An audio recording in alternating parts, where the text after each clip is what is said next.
NCVT ITI result समस्या और समाधान। जी हाँ दोस्तों, आज हम एनसीवीटी का जो रिजल्ट आया है आईटीआई का, उसका समस्या और कुछ समाधान निकाल रहे हैं। तो सबसे पहले टेक आईटीआई में आपका स्वागत है। अगर आप इस चैनल पर नए हैं तो चैनल को सब्सक्राइब कर दीजिएगा, क्योंकि हर अपडेट आपको इससे मिलता रहेगा, इस चैनल से मिलता रहेगा। तो इसमें क्या अपडेट है वो देखिए। सबसे पहला कि ईमेल पर रिजल्ट नहीं आया है तो क्या करें, जो कि पहले भी बताए थे कि क्या करना है। नेक्स्ट है आईटीआई रिजल्ट में जिनका क्रॉस लग गया है, अब जिनका क्रॉस लग गया है उनको क्या करना है। तीसरा है ग्रीवांस और एक्सेप्ट का मतलब क्या होता है, जो कि आप देखे होंगे ग्रीवांस दिया हुआ है तो ग्रीवांस का मतलब क्या होता है और एक्सेप्ट का मतलब क्या होता है। नेक्स्ट है आईटीआई के बाद अप्रेंटिस या डिप्लोमा दोनों में से कौन सा हम बिंदुओं को चुनाव करें वो देखिएगा। तो चलिए चलते हैं सबसे पहले टॉपिक पे।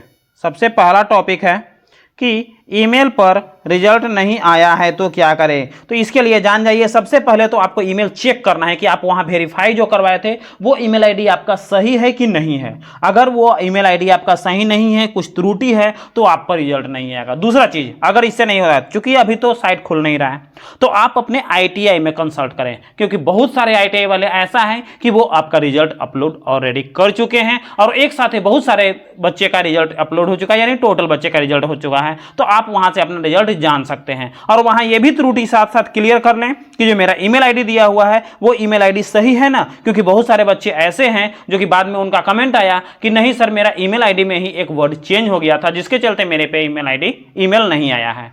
ये कभी मत समझें कि मेरा मेल नहीं आया है तो हम फेल हो जाएंगे। ये गारंटी नहीं है कि आप फेल ही हो जाइएगा, क्योंकि कुछ ऐसा अपडेट आ रहा है, कुछ लोग ऐसा बोल रहे हैं कि नहीं उसका नहीं आया तो वो फेल हो गया। नहीं, कुछ ऐसे हैं जो कि फेल हैं, जो है भी तो भी फेल है, नहीं है तो भी फेल है। तो ऐसा कभी मत सोचिएगा कि मेरा नहीं आया तो फेल हो गए हैं, आप पास भी हैं। क्योंकि हो सके तो आप माइनर कुछ प्रॉब्लम होगा, एक आध वर्ड का चेंजिंग हो गया होगा आईटीआई के थ्रू, तो आप जाकर के आईटीआई से अपने पता कर सकते हैं। दूसरा है आईटीआई रिजल्ट में क्रॉस हो गया है तो क्या करें। देखिए, सबसे पहली बात तो कि आईटीआई रिजल्ट में जिनका भी फेल लगा है, सबसे पहली बात तो कि उसमें यह दिया गया है, ग्रेस मार्क दिया गया है। अगर ग्रेस मार्क के अंडर में भी, जैसे एम्प्लॉयटी स्किल में लोगों का, बहुत सारे लोगों का फेल हो रहा है, 50 में 17 लाना है, ठीक है, तो 17 में अगर आपका 12 से लेके 16 के बीच में अगर वहां नंबर आ रहा होगा तो आपको प्रमोट करके 17 कर दिया गया होगा। लेकिन आपको 12 से भी नीचे आ रहा है तो आप फेल हो जाइएगा।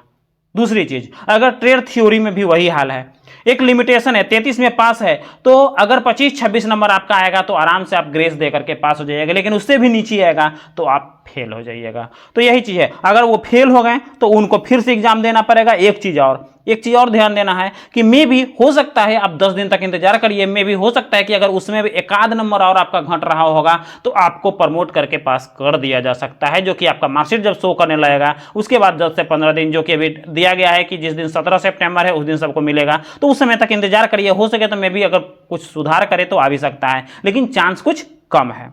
दूसरा है, अब तीसरा पॉइंट पे चलते हैं कि ग्रीवांस और एक्सेप्ट क्या है। तो देखिए, ग्रीवांस और एक्सेप्ट होता क्या है।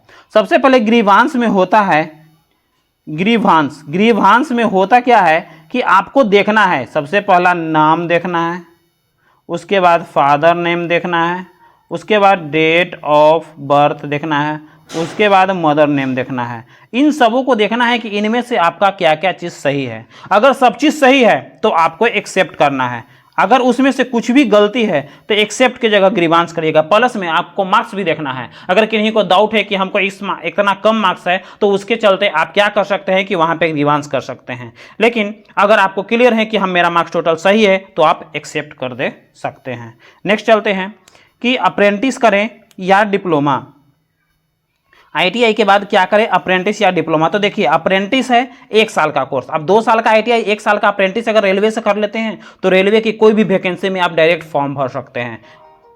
दूसरी चीज, अगर आप डिप्लोमा करते हैं तो डिप्लोमा करने में आपको उसमें 2 साल लगेगा और 2 साल करने के बाद आप जेई का फॉर्म भर सकते हैं। तो आप अपने अनुसार थिंक कीजिए कि हम क्या करेंगे, क्योंकि अप्रेंटिस करिएगा तो डायरेक्ट आप रेलवे में अप्रेंटिस का अभी फॉर्म आएगा उसमें भर सकते हैं। डिप्लोमा करिएगा तो डिप्लोमा के अनुसार आपको 2 साल तक करना पड़ेगा, उसके बाद आप डिप्लोमा कर सकते हैं। तो ये थे लेटेस्ट अपडेट। और भी अपडेट के लिए इस चैनल पर बने रहें और इस चैनल को सब्सक्राइब कर दें। जय हिंद।